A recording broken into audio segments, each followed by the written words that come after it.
Director Pereira, Director Silvera, Chair Serrato. Okay. At this time, I'll ask if there's any public comment.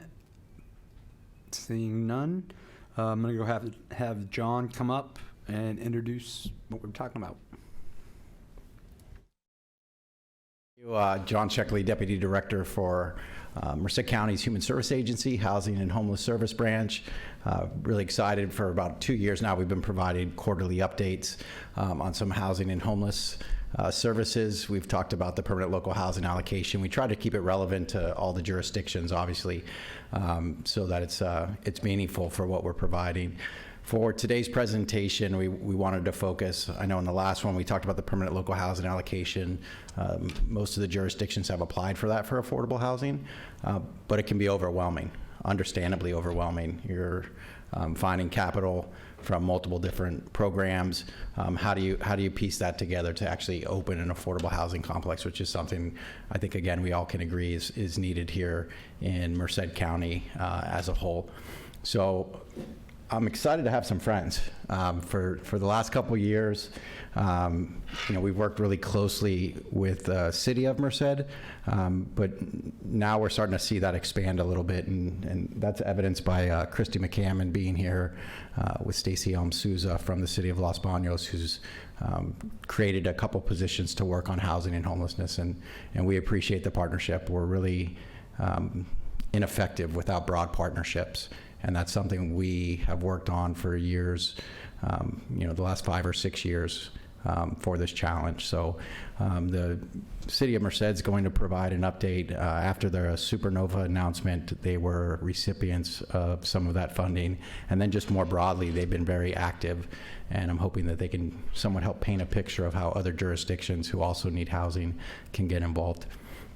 A couple things I want to mention when it comes to partnerships as well as when we started this in 2018, we didn't have any real dedicated homeless housing units.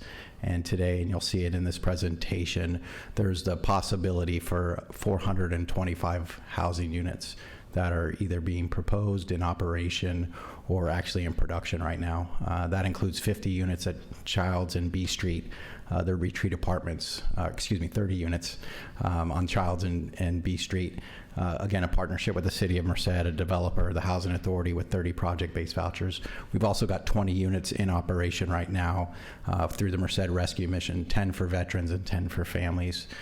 There's 115 units that are in production through City of Merced awards for Home Key Round 2, which also includes 20 units for veterans and then 95 units for those who are homeless and chronically homeless.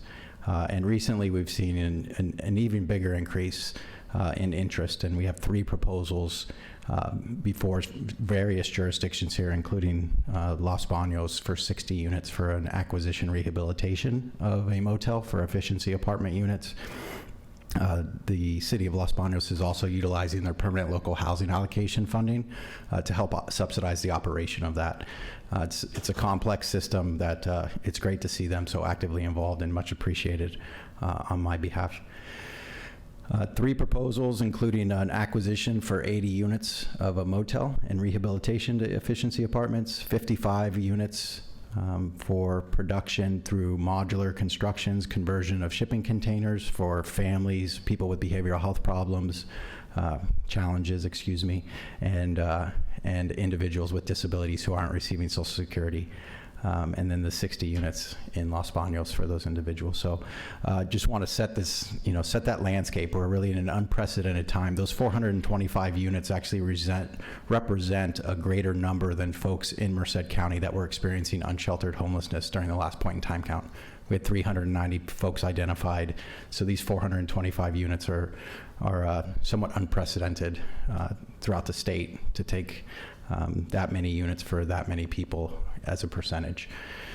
Lastly, I do want to say thank you to the Housing Authority as well.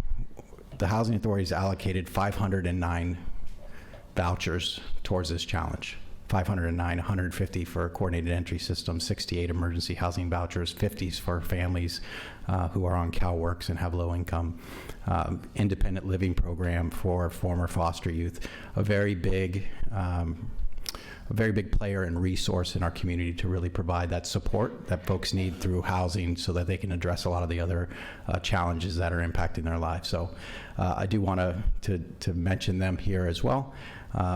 Very much appreciative for the partnership, and you'll see part of that partnership now with the City of Merced. I'll turn it over to Scott McBride. Thank you.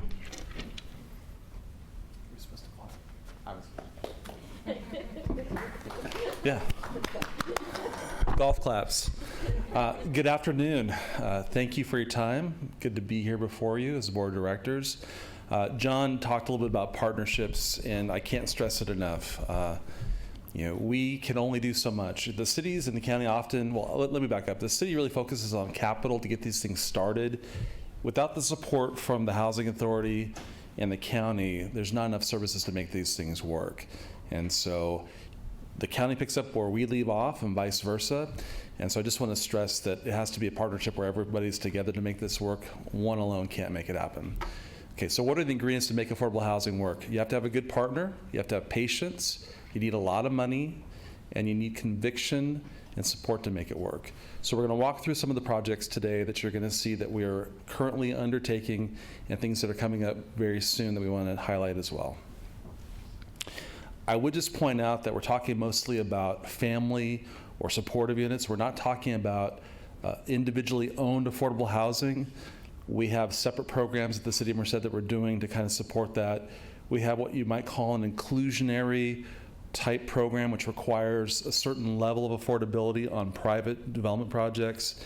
That's not what we're talking about today. It's a separate project, but this is mostly about supportive and family homes for families that need affordable housing. As John mentioned, we did participate in the state Supernova some time ago. We were very fortunate to have 2 awards. And so we wanted to highlight the 2 projects there that are listed at the bottom, Bella Vista on Parsons Avenue and Devilwood Apartments, which is near Walmart behind Lowe's.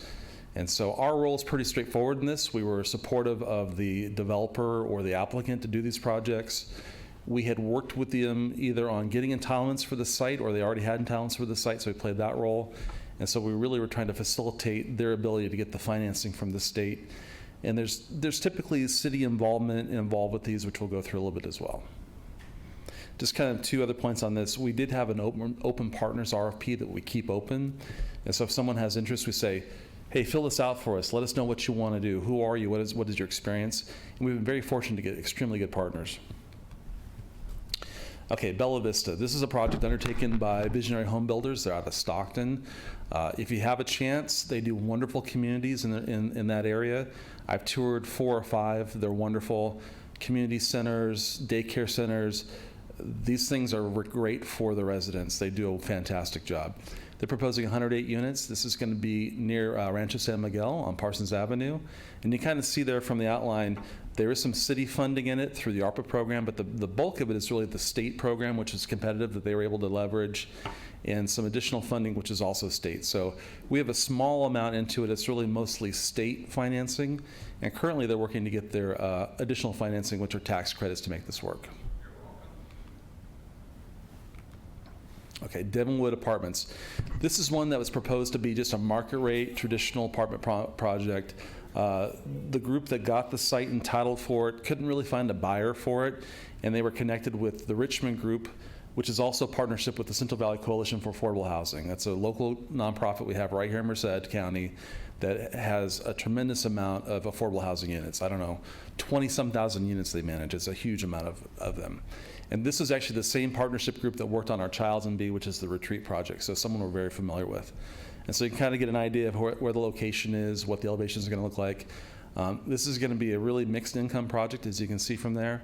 And they actually didn't seek a lot of funding from the state. It was actually fairly small, which I think is why they were able to get this additional award. And they're going to go for more of the tax credit portion for their financing. So a little bit different. The other one was more heavily on subsidized. This one's more heavily on bonded tax credits. So this is what we call family projects. These are family suited. They're apartments for groups of people. these are the home key projects. These can be for individuals or small families, and these are the fundings that we were able to receive through the state process, which again was competitive under Home Key 2.0. John already mentioned this. These are the projects that are under construction. We have a motel conversion on the left side here, 1213 B Street. Gives you an idea of how much is awarded and what the plan is. And then the 73 South R Street is one that is interesting because it's going to be container-based. They're going to use containers that are assembled off-site, brought in, stacked, and combined. That container you see there is not going to be, that's not what they're going to look like. These things are going to be amazing architecture when they get done. And this will actually support, as John mentioned, the BASH voucher tenants. So very excited to have kind of these awards under the first round or second round, you might say, of this program. And these are actively under construction. If you drive down Highway 140, you see the V Street project taking shape every day. And we're really close to having units getting brought to the site on 73 South R Street. I would just also add on the R Street project, that was one where we previously had the land through our former redevelopment agency. So we went through a process to find a tenant, a group, and that was kind of part of our contribution was the land to make this work. Okay, these are our two new projects. Now, you're getting a little bit of a preview here. These are going to go to the City Council on next Tuesday, so they may or may not be aware of this. This is going to be in the packet coming out, but these are two groups that we've been working with.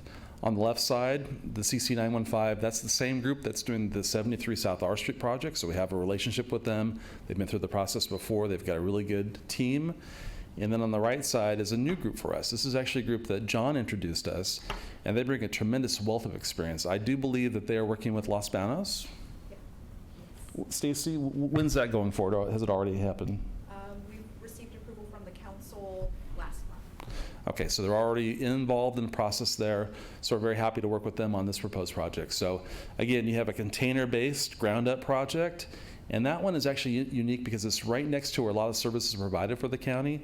The other one, again, is a motel conversion, and this one is Motel 6, which I believe is on Childs Avenue.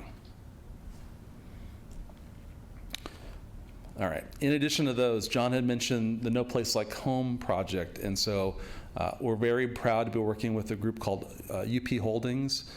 They've got a wealth of experience throughout the valley. We're actually working with them on the Home Key 2 project for the motel conversion, and this is a ground-up project. If you're familiar with this location, this is kind of near McDonald's. This is a site that had stuff there. It was tore down. It's been vacant for a long time, and they're stepping it back in to make that into this supportive housing project. And so, again, they've got one piece of their funding settled, but they're working through the process for other things right now. So it's an evolving process that we're going through, but a really good partner for us, again, to work with. We also wanted to highlight this. This is going to be coming up to the City Council later this summer. This, again, is property that we held through the former redevelopment agency that we're making available to this group. It's a very qualified group, Link Housing, and they're going to be doing a 54-unit multi-story, as you can see here. This is going to be at 18th and 19th and I believe I Street. Very unique, very contemporary elevations, wonderful group. Like I said, a wealth of experience. And so we're happy to have them kind of come into our community and set some roots. They would like to be more active in what we're doing here, so this might be the first of perhaps other projects we're going through. Okay. We did this map here for the town hall meetings that we held back this spring. We hear that, we're not doing anything for affordable housing. There's nothing going on. We wanted to kind of show what we're actually working towards. And so I think the map kind of illustrates that, these are the locations, which is pretty spread out through Central and even South Merced. And then on the left side there, you have an idea of how many units we were able to complete with one project. As John mentioned, what we kind of have in the hopper. So the numbers are there. This takes a big commitment from us. We're very fortunate at the City of Merced to be a HUD designated community where we actually receive funding every year through the Block Grant and Home Program. But you don't see a lot of that funding mixed into these projects. It's actually more of the state, HCD, and tax credits, but that is another source that we have. So I'm very fortunate to have Leah Brown, who's here today with me, as a management analyst, and we have a few more people in our housing division, which also provides support for us. So without that core group, we couldn't do this. Also, it'd be remiss not to mention the other groups internally that make it work. A lot of work through our planning division for entitlements, the city attorney's office, and finance. To give you an example, on one of the Home Key projects, they had to close very quickly. And I think it was about $14 or $15 million that had to be like in process quickly. We were going to get state money, but we took a little bit of a risk and went ahead and paid the invoice to proceed, knowing we get on the back end. A lot of finance directors might not be comfortable with that, but we were good. We made it all work. That's some of the type of commitment you have to make internally. It's a mindset. We will make this work. It will work for all of us. You have to be committed to the process. That's all I have for today. Any questions? I have a question, Mr. Vice Chair. Good job. Question for you. I saw on there, reduce PFFD.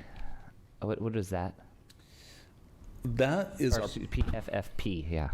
So that is our public facilities financing program. You might hear of it as AB 1600 or developer impact fees. That's what that is. We have a program where we reduce them for affordable housing. We also do it for infill areas. So you can actually have an area that is an affordable housing project and infill and get an even farther reduction.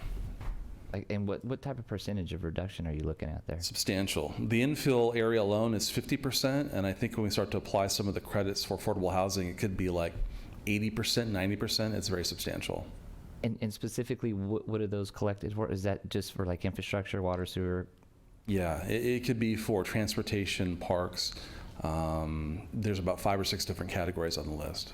Okay, so I'm just, my past experience, and I appreciate the all hands on deck approach, but one of the struggles that I had back in my former life as a city councilman is they would, to sweeten the deal when these projects are being subsidized in a great way, whether it's through Home Key program or through, and then what ends up happening is when we subsidize and we reduce those impact fees for police and fire, those places, you're concentrating people into a small place, they're still going to require police and fire.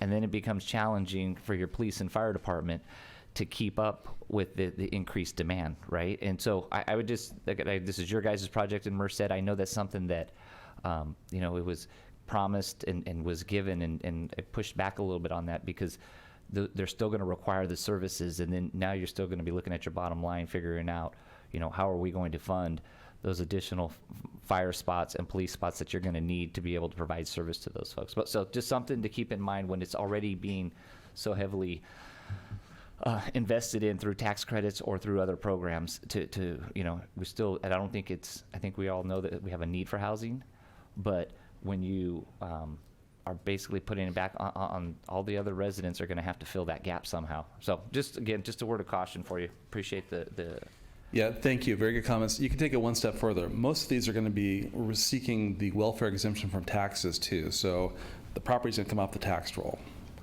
You're right. They're heavily subsidized. That is the only way these tend to work.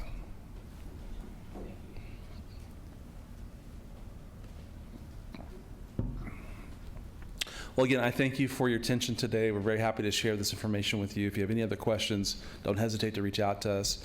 You have a wealth of experience here today with you. I can't, again, compliment John and his group enough. At Los Banos, I know they work extremely hard.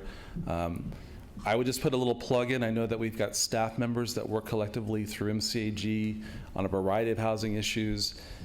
We're seeing that housing more and more is becoming about collaboration, and that's what it takes to make these things work. All right, thank you, Mr. McBride. Good to see you. All right, who's next? Mr. Checkley. Closing comments. Thank you, Mr. Chair. Just want to express my appreciation again for bringing that experience, and I think maybe most importantly, some of the knowledge of how the open RFP, so that when these opportunities that do come along, you're able to quickly get someone to apply, so that these services are procured fairly and openly. And I also like the strategy that the city did when they identified, I guess, these surplus lots, right, that once or twice a year the mayor or the city council member gets a call to come mow, and then actually utilizing those to leverage production. And then I appreciate your comment as well. These are complex, right? We want to incentivize, but there's a certain tipping point where that incentivizing, it comes at some opportunity cost that's going to be lost. So appreciate all of those comments. the way that we can do this, the emphasis on the coordination, I think the offer, if there is interest. I heard Mr. McBride talk about $1.3 million, and I'm understanding we're discussing this with a vast majority of unentitled jurisdictions that may not be receiving it, so thank you for nuancing that out. And I would say that's where the permanent local housing allocation can fill that spot, right? That's the only money that some of the non-entitlement jurisdictions for housing are receiving. So just as a strategic thought, no one's talking about general fund here, but actually a pot of funding that's being received annually through state fees on real estate transactions. So with that, I appreciate everyone's attention to this issue. If anyone has questions, I know Stacy knows how to get in touch with me, but happy to help in any way possible. Looking forward, if I can, I'm partnering with the city of Atwater as well to submit an application for encampment resolution, partnering with the city of Los Banos. I spoke to Christopher Lopez today about what you're doing in the city of Livingston. It's very encouraging for the work that I do to have those partnerships. And if anyone needs to enhance that, please just let me know. Thank you. Thank you, John. All right, any questions, thoughts, or questions for Mr. Checkley? All right. And again, and some too, appreciate all the work you guys have been doing. With 8% drop last year. You're looking at other jurisdictions too, locally. Even other the Valley COCs that have reported their numbers already are up at least 10%. Stanislaus is up over 10%. Bakersfield, I believe, was up, I forget the number we saw yesterday, over 20. San Diego just reported a 22% jump. So we're light years away from where we want to be, but we're doing well, and I think relatively speaking. Okay. Appreciate all the jurisdictions too pitching in. It's going to take all of us, and I think City of Merced, Mr. McBride, Ms. Brown, everybody stepped up a lot, but we need everybody to step up as well. So, okay. That's it. Anybody else? All right, seeing none. We have 8 minutes.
All right, good afternoon, everyone, and welcome. Welcome to our June 15th meeting of the Merced County Association of Governments Governing Board. We're going to begin with a roll call.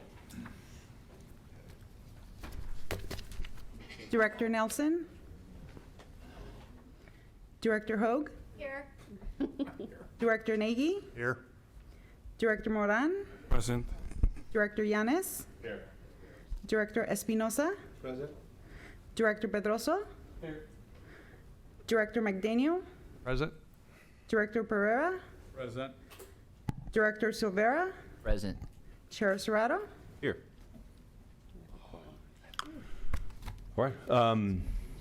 Anyone here would like to lead the invocation and/or the pledge? Anybody for the invocation? Want to do it, Lick? Yeah, Josh, one turn. Go ahead. I did last time. Did you? Yeah.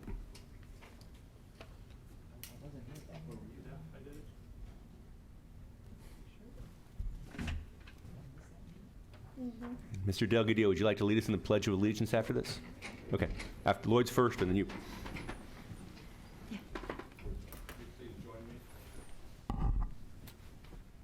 Heavenly Father, I would like to just welcome you to this room. I pray that you give us wisdom and guidance, that we might make good decisions that serve your people and our constituents well.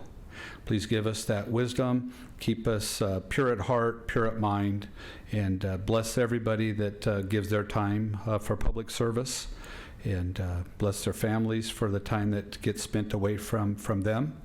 And for all those that care about the future of Merced County, we ask that you bless them too. In Jesus' name, I pray. Amen. Amen.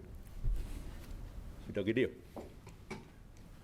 I pledge allegiance to the flag of the United States of America and to the republic for which it stands, one nation, under God, indivisible, with liberty and justice for all.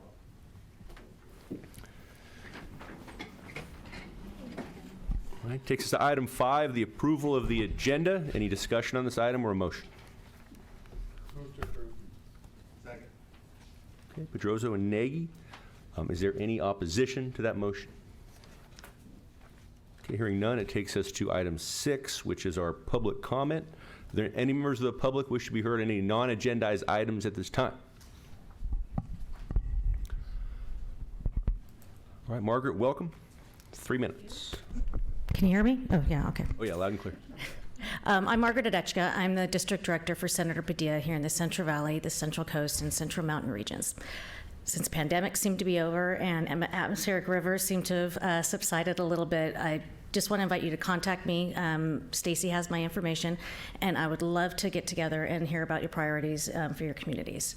Thank you. Thank you, Mark. All right, item 7, our Citizens Advisory Committee report. Mr. Delgadillo, is that you? Welcome, sir. Thank you. Good afternoon, all of you. Good afternoon. Forget our vast television audience as well. I am here to present to you a brief report from our MCAG-CAC meeting June 2nd. Items that generated discussion include the following.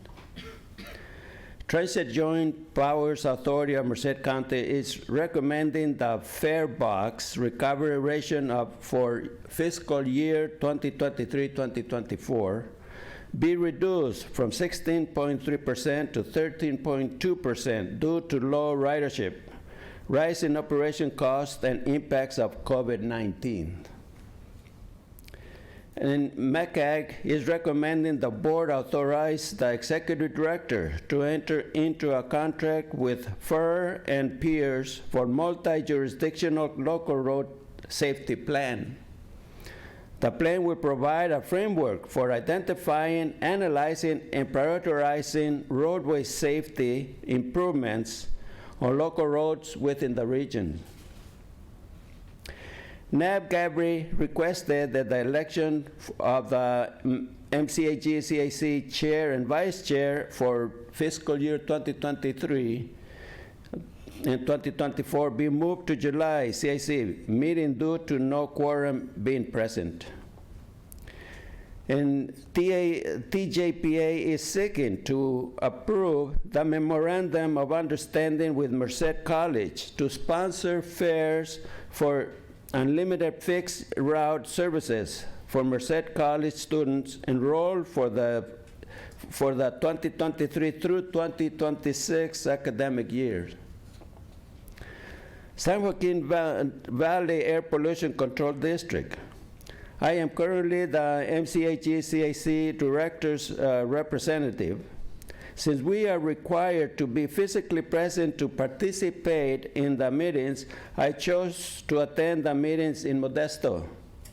That's the closest to me. Gas is not cheap. Soon, you and I will be electrified. The other two locations I can attend meetings without violating the Brown Act are Bakersfield or Fresno. The first meeting I attended was last month, May. I was greeted with 2 booklets, a calendar, and the San Joaquin Valley Air Pollution Control Annual Report for the community. And on 2023 Healthy Air Living Kids calendar, this one is very nice. Yeah, I don't know, have any of you seen this? None? Okay. I hope this calendar was a competition by the San Joaquin Valley students. This is the best way to teach our youth what climate is. This calendar spreads the message on climate and environment throughout drawings and quotations. For example, for the month of January, the drawing by Elvin Valley Oaks Charter School 6th grader, Rise Share for Better Air. We can do this in Merced County. How many of you have seen this calendar? No, you already told me. You saw it. Good. Every school should have at least one calendar in the principal's office. The 30th anniversary edition annual report of the Community 2021-2022 San Joaquin Valley Air Pollution Control District. This is an incredible report. It has a lot of information, especially the plans on how to distribute incentives to the community to encourage them to start changing their gas powder equipment to electric. All of you should have at least one of these on your desk. Have you seen any? How many of you have seen this? Hey, 2. 3. Okay, wow. Okay.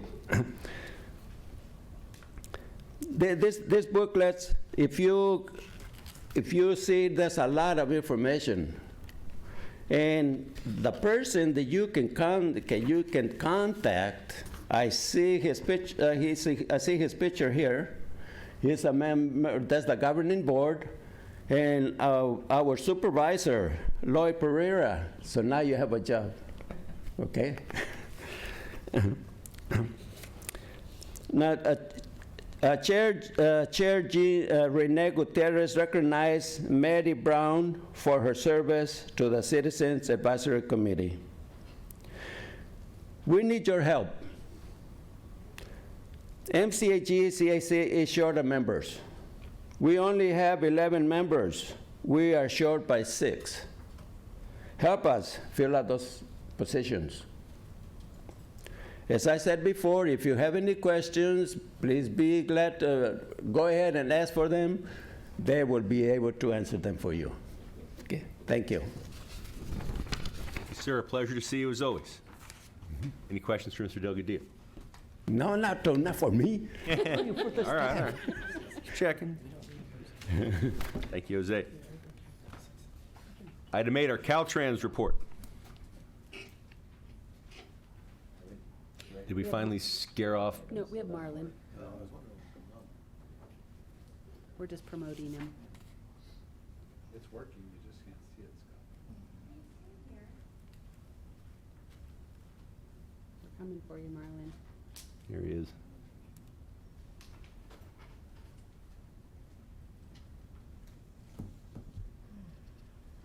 Marlon, can you hear us? Marlon, are you muted? Yes, I can, Mr. Chair. I think Dennis, our director, may also be on the line as well, if he can be promoted.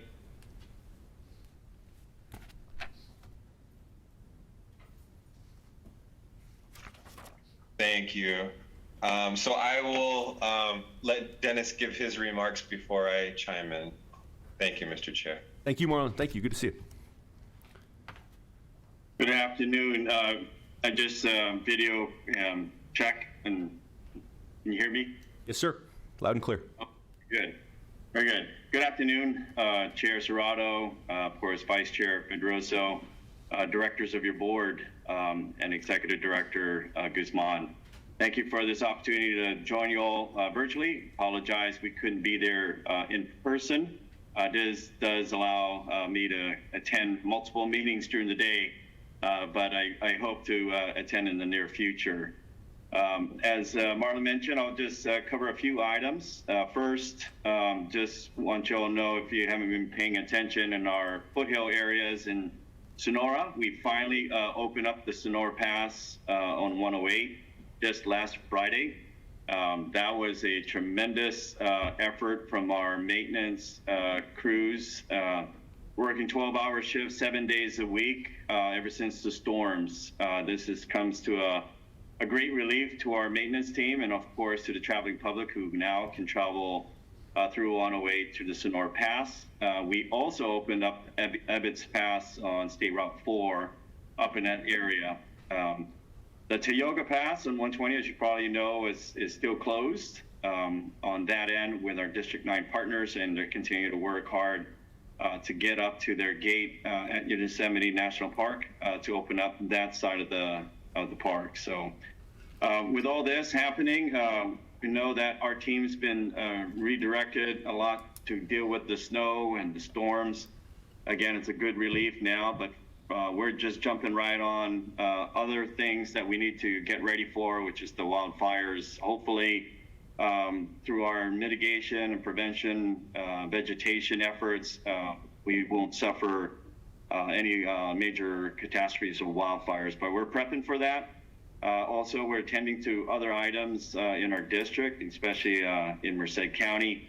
I know one of the other actions, Supervisor Director Espinoza was asking for us to work on our highway there on southbound Winton Parkway. I know there's some burned trees that we need to get removed, and we're now getting that all scheduled, and hopefully our team will get out there and clean that up. Along with all this, and again, preparing for hopefully a uneventful summer with the wildfires, we are continuing to also focus on our Vision Zero safety goal of 0 fatalities and 0 serious injuries by 2050. As probably Marlon's mentioned in the past, and myself, we continue to finalize our District 10 Road Safety Action Plan, and this is a follow-up from our Caltrans statewide Road Safety Action Plan that was just released back in April. More importantly, I think at the last board meeting, it was asked to have our Safe Systems lead, Ron Bomavarin, attend the board meeting. Unfortunately, he couldn't make it today, but again, we definitely will get him scheduled for the next board meeting so you can meet with him directly. He will be your point person in regards to any efforts in regards to meeting our Vision Zero in partnerships with the cities and the counties, especially adjacent roadways that we have together. Lastly, just want to mention that I haven't forgotten in respect to Chair Serrato's request on the 13th and 14th Street. And I know that we continue to work with your city engineer, and I know that we're not going to give up. I know our functional units, we're going to expand our experts, and we're going to go out there and see if there's other solutions that we can do to help improve that area of intersection and interchange challenges. So with that, I'm going to stop and pass it on to Marlon for any other important information from the planning and headquarters side. Okay. Thank you. Yeah, thank you, Dennis. Sorry. Thank you, Dennis. I do have some brief updates for the board as well on the planning side. And I'll start with our federal funding opportunity that we've been made aware of on the state side, and that's the PROTECT program. There's a federal and state component, but right now the federal component is going out for a call for applications. And so we are requesting if there's any letters of support that any local partners would like as they're interested in this federal PROTECT program. We'll be happy to take any letters of requests for letters of support between now and June 30th. The program itself, and the information is on grants.gov, and I'm happy to share that information about the federal PROTECT program. This program, the applications are due August 18th. So roughly about 2 months from now.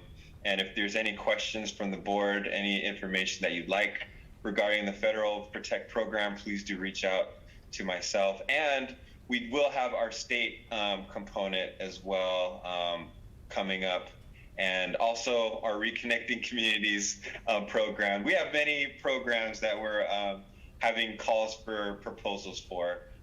We also mentioned at last board meeting the Clean California program, Cycle 2 local grant program. So if you guys would like any information on these programs, feel free to reach out to myself. I'm happy to share any information with you guys. Other information for the board, we do have our Caltrans Equity Index that we are currently sharing with the public, our draft Equity Index 1.0. This is on our Caltrans website right now, and we are taking public comments. We have been for a couple weeks, and now I believe it's closing on June 25th. So if you haven't already taken a look at the draft Caltrans Equity Index, please do take a look at our Caltrans website. I'm happy to share the link as well if you have interest in that. Just wanted to share that as well. And I think I mentioned previously, but I'll mention again, the federal Safe Streets and Roads for All program that also has an upcoming deadline of July 10th for application. So again, I'm happy to share that information as well. Dennis mentioned a few actions from the board last month, and I do want to also follow up on some specific actions, specifically Supervisor Silvera, you mentioned Route 59 South Merced. We do have a project for pavement rehabilitation. That's going to be in July. So I just want to make sure you're aware of that. That will be in the area of the fairgrounds. So, and we did have to move that out for equipment availability, but that project is going to happen in July. Dennis mentioned 13th and 14th Streets. We are investigating, I think Supervisor Pereira, you mentioned V Street. We are investigating that in the next several weeks as well. So that's very much top of mind for us. And I know we are, to Supervisor Espinosa, we are investigating as well in Planada based on your request from last meeting. And I think we are going to hold another public workshop if you'd like. I think our project team is very much able to do that if you'd like. That concludes my updates. I'm happy to take any questions, and thank you for the time, Mr. Chair. Thank you, sir. Any questions for Marlon and Dennis? All right, starting on my right. I think it looks like everybody, so I'll just going down the line, starting on my far right. Thank you, Mr. Chair. Well, thank you, Dennis and Marlon, for all the information. I know that I did have written down for Highway 59 update, along with Supervisor Silvera's. We both brought up the, in front of the fairgrounds. So thank you for that. Also, we had a question on the Girard Street crossing at 59 as well. If you can give me, hopefully, get some updates for next month. I know that I don't know whether it was a signalization or a runabout there. And also, regarding the roundabout, I was at a MAC meeting in Planada yesterday, and I guess they're getting the signatures to oppose the roundabout, and I know the roundabout is probably moving forward. So I know the next meeting will be the second Wednesday in July, but I won't be there. But hopefully we'll get it set up something before in the beginning of July, so that way we can set up, probably a public meeting there. So a special MAC meeting for that day. And thank you for the burned area on southbound at Winton Parkway as well. So we'll be looking for that too as well. Thank you very much. Appreciate it. All right. Jose, anything? Josh? Yeah, I know that we've asked multiple times, and it's come up at our town hall meetings. 99. I mean, how much longer do we have on that?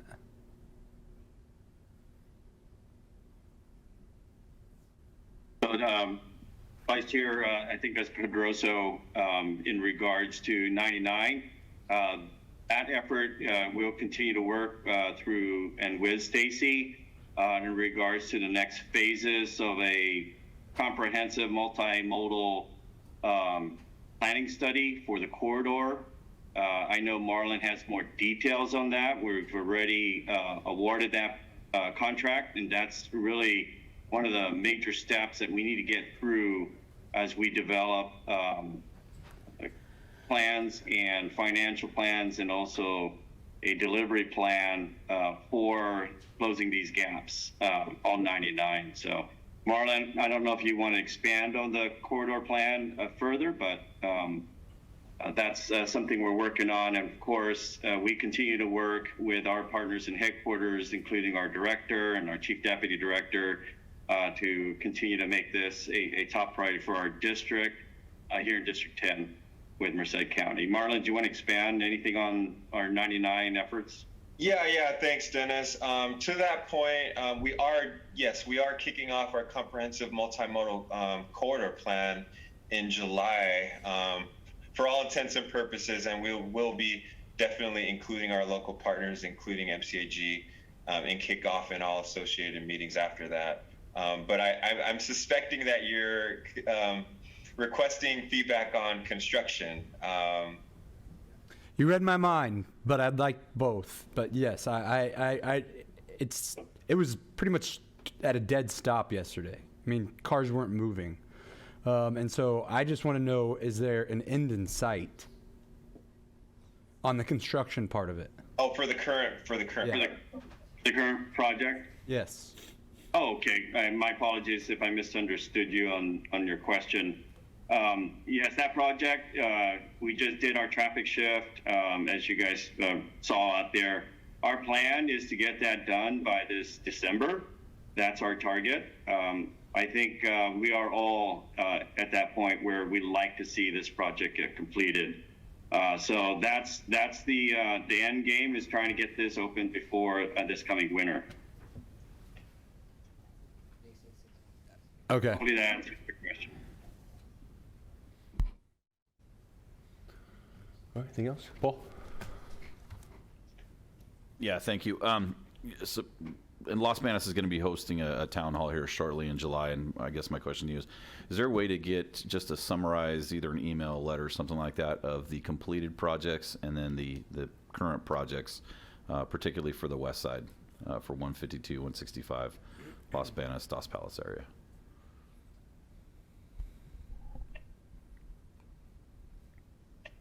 Yeah, that's Supervisor Pereira? No, I'm sorry. This is Mayor Young. Oh, yes. Marlon and Marlon's staff can work with our project management team. If you're looking for all the completed projects we've done on State Route 152, we definitely can put that list together and share it with the board. Okay, perfect. Yeah, again, just something to summarize and communicate with the constituents over there. Thank you. Yeah, we'll do. And just so you know, we do have a pavement project on 152 in Los Banos that will be happening in the next year. So and we'll definitely send you some detailed updates on that. Thank you, Mariana. To my left, April, anything? Scotty's ready to go. He's been chomping at the bit. Thank you, Mr. Chair. First off, Marlon, Dennis, thank you. 152 is, I guess the timing couldn't have been more perfect. I asked the question at last meeting I was at, and then a couple days later they were out there mowing. You know, they'd originally went in and mowed the intersections, then people thought that's all they were going to do, and eventually they came in and finished mowing all the medians, so that looks really nice out there.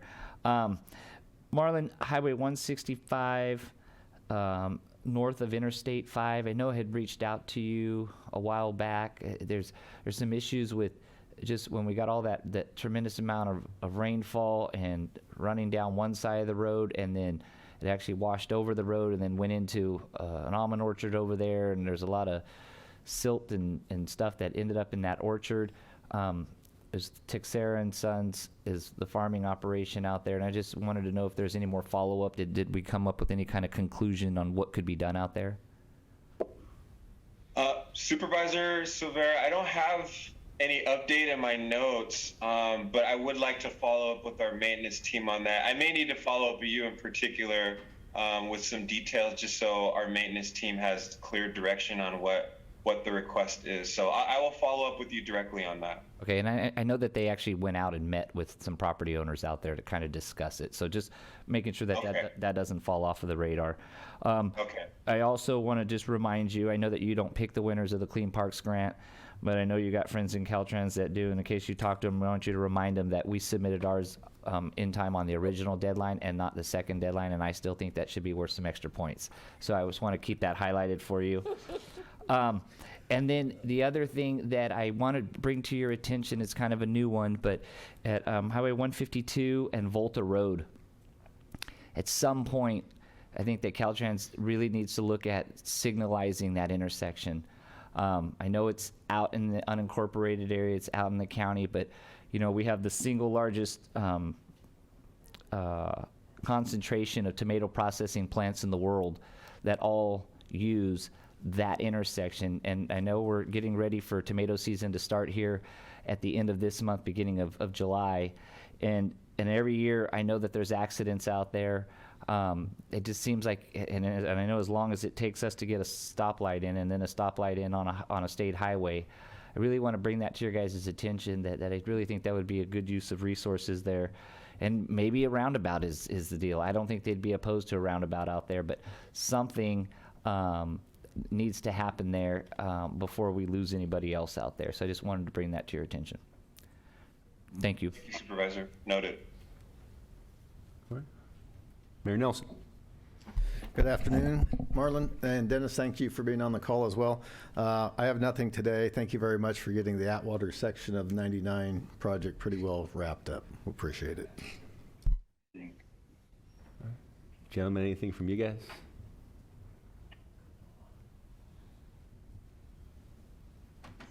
Yeah, I know. Dr. Pereira. Good afternoon, gentlemen. One, thank you for keeping the Highway 140 V Street intersection on your radar. Secondly, Dennis, is it possible for our vendor or yourself to give us an update on where the Hillmar projects are? You know, doesn't necessarily need to come to this meeting, but if it could go to the stakeholders group, that would be great. Thank you. We'll do. Director. All right. Thanks, sir. All right. Anything else for Dennis and Marlon? Okay. Thank you both. Thank you for your continued work on the 140 and V Street, and also for the work on Highway 59 in front of the fairgrounds as well.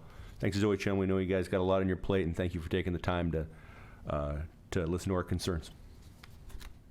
Thank you, Mr. Chair. See you in a month.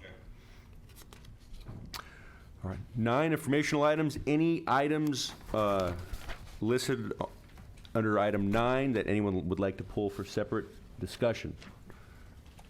Okay, seeing none, no action needed, takes us to 10, which is our consent calendar.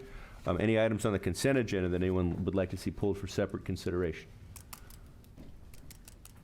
Okay, seeing none, is there a motion with respect to the balance? Move to approve. Okay, it's Pedroso and Yanez. Any opposition to the motion? I got a question. I'm sorry. Yeah.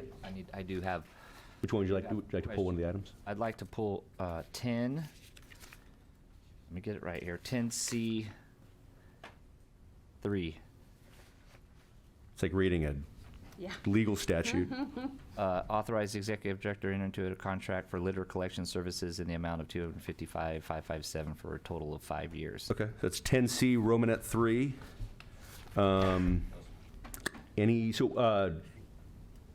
Supervisor Pedrosa, you made the motion. Would you be willing to modify it to exclude that item? Yes. Okay.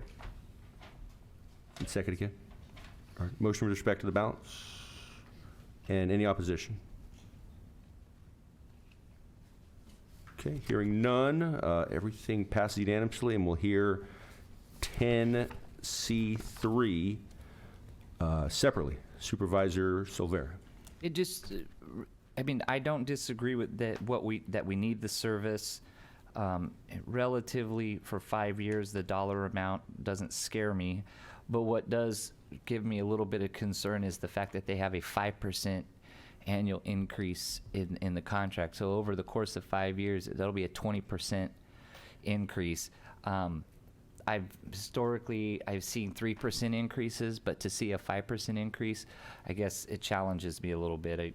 I did reach out to Stacy a little bit earlier, and the more and more I've thought about it, I can't in good conscience vote yes on that item when they have 5% increases built in. Okay. All right, Stacy or anyone else, is there a staff presentation, any questions or any further discussion? I'm going to invite James to the podium. Good afternoon, Chair Serrato, members of the board. Yes, on this item, this is really a development. We've had litter collection for the Highway 59 area for the last few years. We have previously not had any litter collection out in the Billy Wright area. So what we did this year was we went out to an RFP, went to the existing contractor, and actually reached out to another firm that's doing this work. If you've read through the staff report, it's the Adopt a Highway Incorporated. It's not the state program for volunteers. This is an actual business that does work very similar to Restore Merced, where they're going out and collecting the trash, bagging it up, and then we pick it up and dispose of it. The issue on the 5%, really when we looked at cost of salaries and cost of fuel over the next 5 years, we just felt that 5% was probably not unreasonable. I understand your feeling that, historically it's been closer to 3%. We've seen inflation, this morning they decided not to raise the interest rate again, so hopefully maybe things are starting to settle out, but cost of fuel is still extremely high. Equipment maintenance is still extremely high. So that was our feeling that was not an unreasonable request. And as you said, it is a very small dollar item annually for each of these contracts. And again, I don't disagree with needing the service, and I'm thankful that we're looking at doing it out at the Billy Wright site as well. But I still I can't do the 5%. I think it's precedent setting, and that concerns me. And one of my chief duties as an elected official is to be a steward of the taxpayers' money, and giving 5% increases. Like I said, I know it's not a big dollar amount, but that's 20% more in the 5th year than it is in the 1st year. So, right. But I appreciate the work on it. Thank you, sir. Any other questions? Marianas? And I'm sure you can educate me on this, but as far as the cost procurement versus something like a work in lieu program, I mean, I don't even know if that's a thing anymore, to be honest. I'm just going to ask the question. Historically, I've done those programs in other jobs. The issue, again, comes down to cost. And the issue here is that if we do some sort of work in lieu, probation department or whatever else, we have to pay their costs to supervise the program, which just makes the cost prohibitive. Gotcha. Okay, thank you. Okay. So we're talking roughly $51,000 a year for both sites. Both sites. Okay. All right. Any other thoughts, comments? Is there a motion?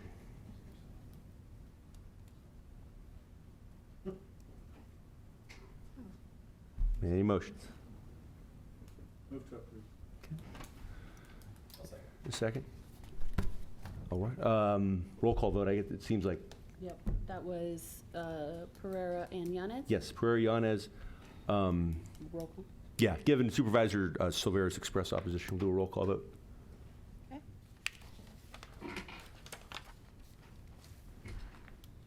Director Nelson? Yes. Director Hoag? Yes. Director Nagy? Aye. Director Moran? Aye. Director Yanez? Yes. Director Espinosa? Yes. Director Pedroso? No. Director McDaniel? Aye. Director Pereira? I vote aye. Director Silvera? No. Chair Serrato? I vote aye. Motion passed. The motion passes. Thank you. Thank you. All right, takes us to item 11, our Merced County Association of Governments action items. First item is 11A, Natalia, our authorization to enter into a contract for a multi-jurisdictional local road safety plan. All right, thank you, Mr. Chair, members of the board. Yes, so we are seeking to enter into a contract with Fair and Peers for a multi-jurisdictional local road safety plan. This plan will be very instrumental in helping our region to focus on safe mobility for all users of our road system. Since the county is currently developing its own local road safety plan, this multi-jurisdictional plan will focus and have the specific sections for each of the 6 cities. We'll also be looking at regional safety issues that transcend the individual jurisdictions. And in the end, we'll be incorporating all the work that the county is currently doing on their plan. Now, this plan is very data-driven. It's going to use data to identify for each city the corridors and intersections that have the highest number of fatalities, the highest number of severe injury collisions for pedestrians, bicyclists, and motorists. We'll then use that data to investigate the most effective safety countermeasures and strategies to reduce the number and severity of these crashes. From there, we'll be building an implementation plan to create something that's applicable for our region, and that'll include engineering and non-engineering strategies in accordance with federal safe system best practices. And I'm sure you heard Dennis and Marlon talk about the safe system approach. So one of the first things that we're going to do is we're going to identify a stakeholder working group.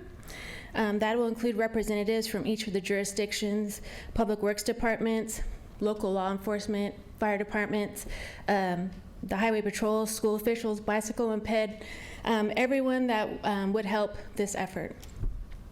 This working group will guide development of the plan over the course of the project.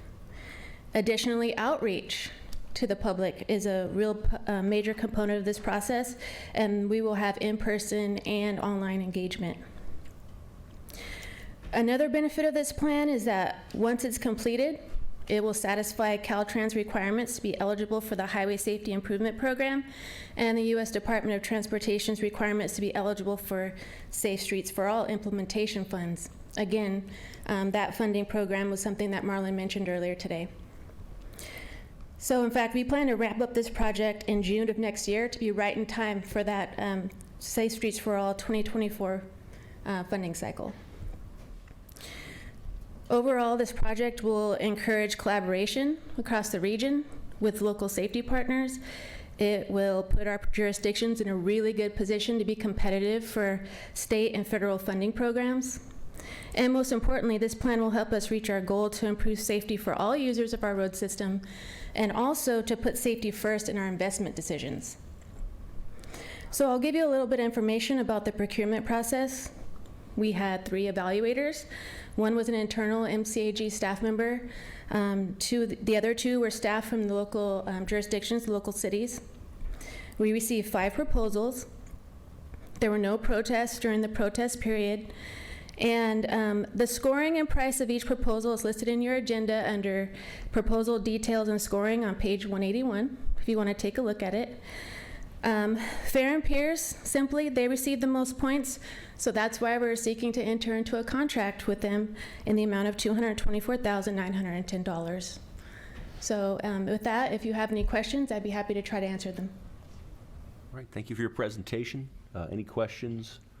Mine's just more of a comment. It really strikes me when you look at the proposed prices by all the vendors, like probably this is one of the closest to have 5 people bid and for there to be less than 25,000 between all 5 and really less than $1,000 difference in price between the top 4. That's pretty amazing to me. You rarely see that. So tells us that we're getting good quality competitive bids out there.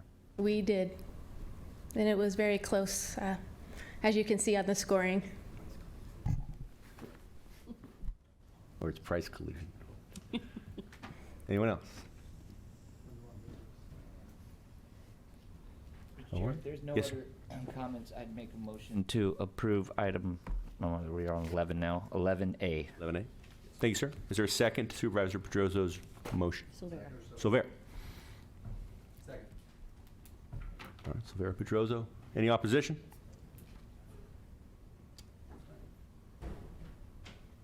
Okay, hearing none, the motion passes unanimously. Right, Thank you. As always, good luck making our roads safer. All right, 11B, Naf.